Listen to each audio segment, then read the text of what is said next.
Oh, hi there, cool cats and kittens. This is Coach Carol at Big Cat Rescue League. Hope you're doing well. Yeah, I couldn't do that the whole entire video, guys. I'm not gonna lie, that was not gonna be a thing. Welcome to week whatever.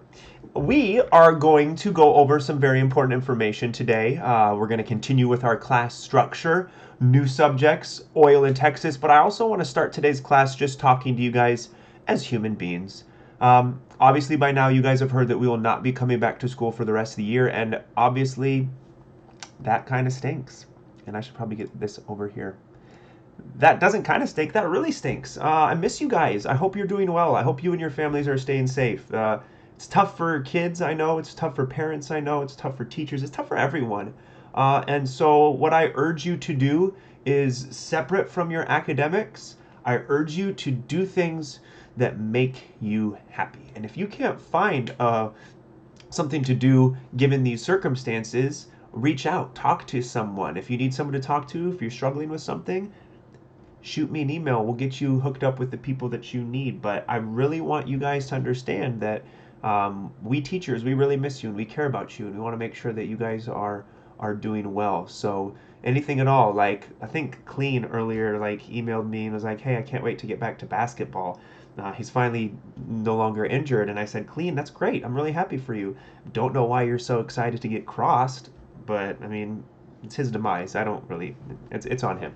So I miss you. I love you guys. We're going to be doing this the rest of the year. Those of you who actually you're all seventh graders. You're not, none of you are my athletes.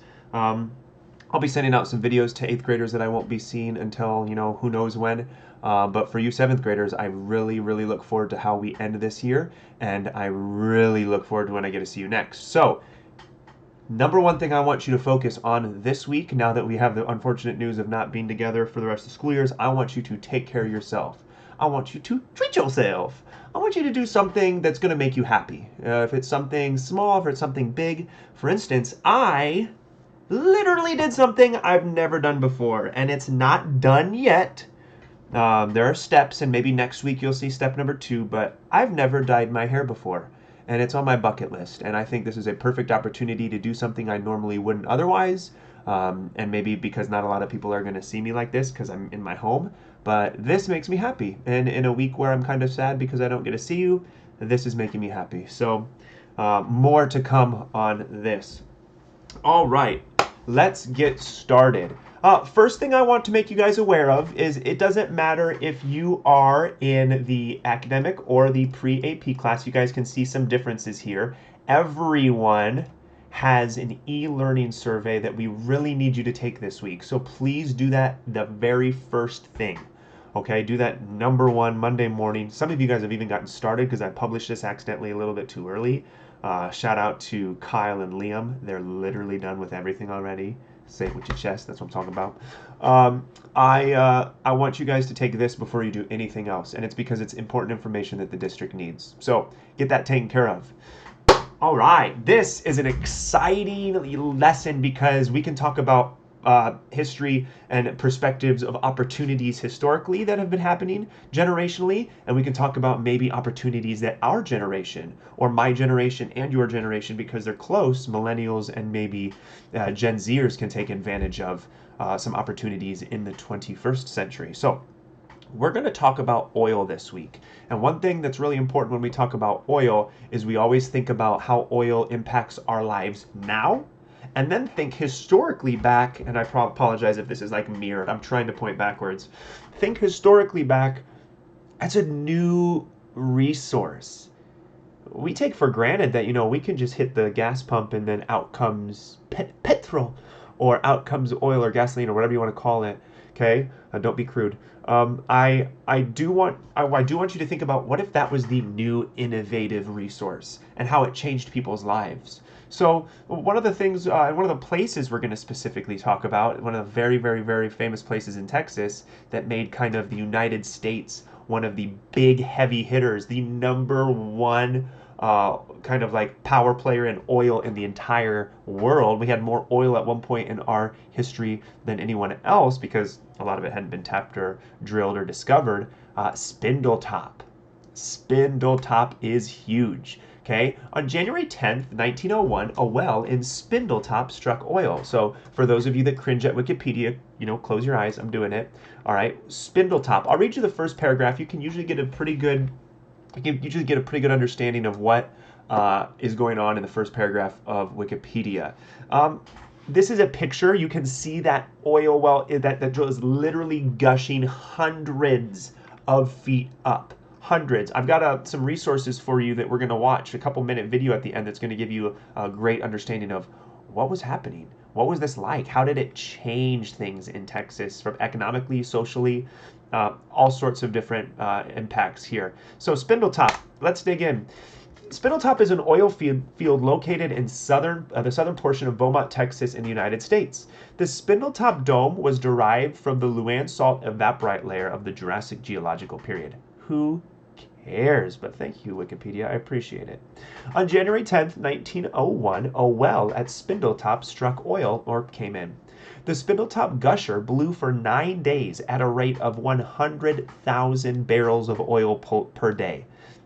Gulf Oil and Texaco, now part of Chevron Corporation, were formed to develop production at Spindletop. A little bit of history for you. According to Daniel Yergin, the Spindletop discovery led the United States into the oil age. Prior to Spindletop, oil was primarily used for lighting and as a lubricant for like machine parts. Because of the quality of oil discovered, burning petroleum as a fuel for mass consumption suddenly became economically feasible, which meant it made sense to do it. We were innovative enough to have the technology to harness that opportunity, but also profitable. The frenzy of oil exploration and the economic development in the United States became known as the Texas oil boom. The United States soon became the world's leading oil producer. The Spindletop gusher blew for 9 days. What? It was literally just a picture of gushers, like the candy, because I'm a child. 100,000 barrels of oil a day, like I said earlier. I want you guys to quantify that. I want you to try to visualize that. That's so much. Like, I haven't filled up my gas tank because I haven't been going anywhere since we all left for spring break. That is so much oil. So let's go ahead and take a look and a listen and a watch and package this first day up nice and neat and put a bow on it. It's 1900, the dawn of the greatest consumer boom the world has ever seen. Yeah, we get But none copyright. of it will happen without the discovery of what lies beneath the Texas dirt. Oil. Oil will power the 20th century and build the modern world. Men call it black gold. Black gold. The Hamill brothers, oil men, young, rugged, ambitious, known as some of the best in the business. The field the Hamill brothers are hired to drill will become the stuff of legend. Spindletop. Prospectors have tried drilling at Spindletop before, but all previous wells here came up empty. The land, great for farming, is lousy for drilling. Earlier attempts hit hundreds of feet of sand and collapsed. Progress is slow. They're fighting for every foot. Normally these kinds of rigs pump water into the borehole to support its walls. But the sand is too fine, the water too thin. They need a thicker liquid. The answer to all their problems is mud. With mud holding up the walls of the borehole, they're back on track. It's January 10th, 1901. The Hamills have been drilling for over 2 months. They're past 1,100 feet. Still, no breakthrough. Another 100, and they'll have to quit. Then, this is a day that changes America forever. Forever.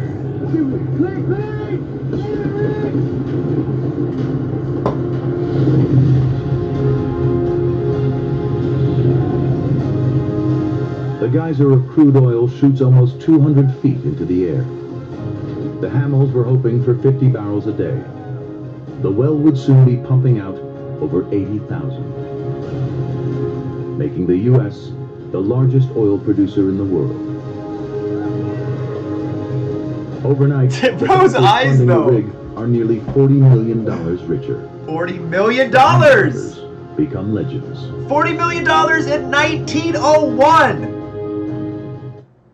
What?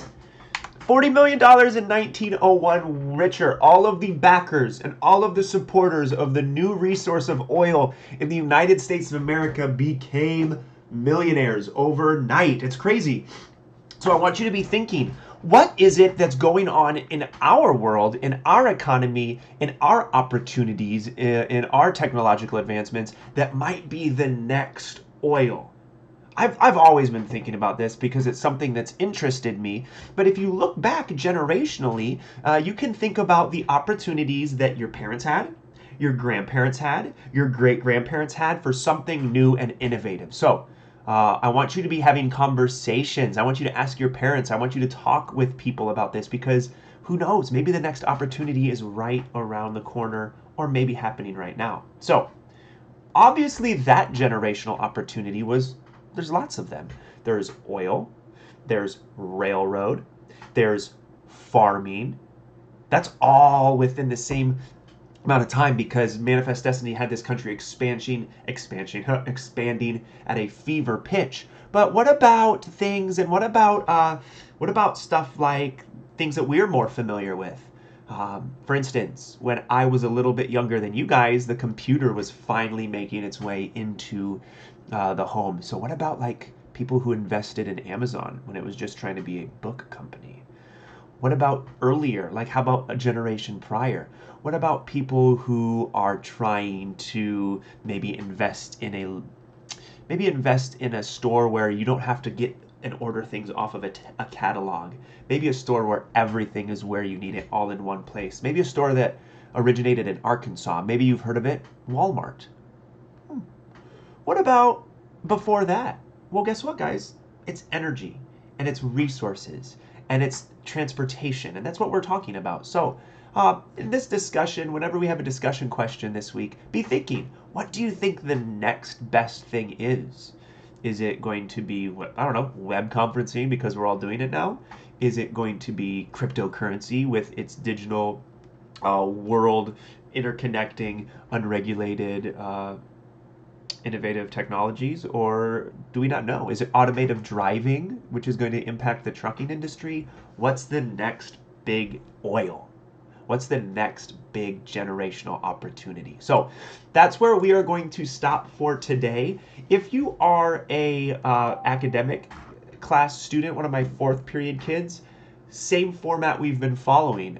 If we are a GT kid, one of my fifth or sixth period kids, stay on this video now and I'm going to describe what it is that you're going to be doing this week. So fourth period, you can hang around if you want, if you think I'm funny, which I'm not.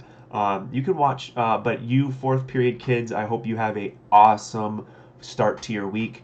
Get working on your discussion questions. Get working on plugging all those things through. I think there are 13 of them this week. So, as always, if you have any questions, let me know. I'd love to hear from you guys. I love you. I miss you. I hope you guys are doing well. And remember, the number one thing I want you to focus on this week is treat yourself. All right. See you fourth period. All right.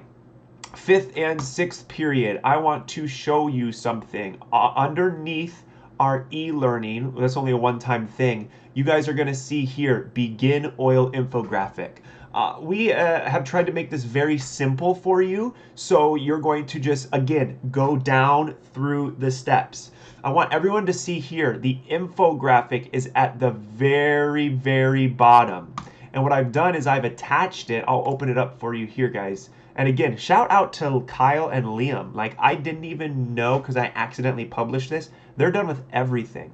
Kyle and Liam are literally done already. And they've submitted it as of one. Oh, look at them. Like 3 minutes apart. Racing Bros. I love it.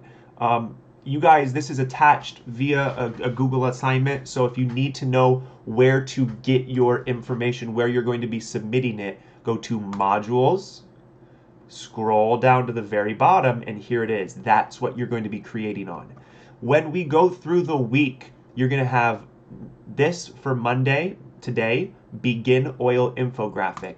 And I'll show you what that looks like. Wait for it to load here. It might have you log in. You should be single signed on. Please email if you have any questions. This is our oil infographic. Get used to reading this. Read through slides 1 through 4 today. If you need more examples for your Google infographic, it's located at the bottom of the module. So that's there for you. So today you'd be expected to go 1, 2, 3, 4. All right? If it has you do anything, go through, go to the bottom, go to your infographic, and do that day's work. Or you can literally do it all at once if you want and say sayonara to you, Mr. Hansen, Coach Hansen, and your weird corncob hair. I'll see you in 7 days. Okay, that is up to you, but I do want you to be aware that as some of my other kids are going to be doing discussion questions and other activities with their families, you guys are going to be creating this infographic. If by chance there is someone in period 4 who's continuing to watch this and you're like, yo, Hansen, what the heck? I want to do the infographic. Shoot me an email and I will hook you guys up. So I hope you guys have a great week. Again, I miss you. I wish I could get back to the classroom. I hope you guys are doing well. Treat yourself. Take care of yourselves. And we will come back tomorrow talking about boom and bust cycles. Guys, have a wonderful day. Bye.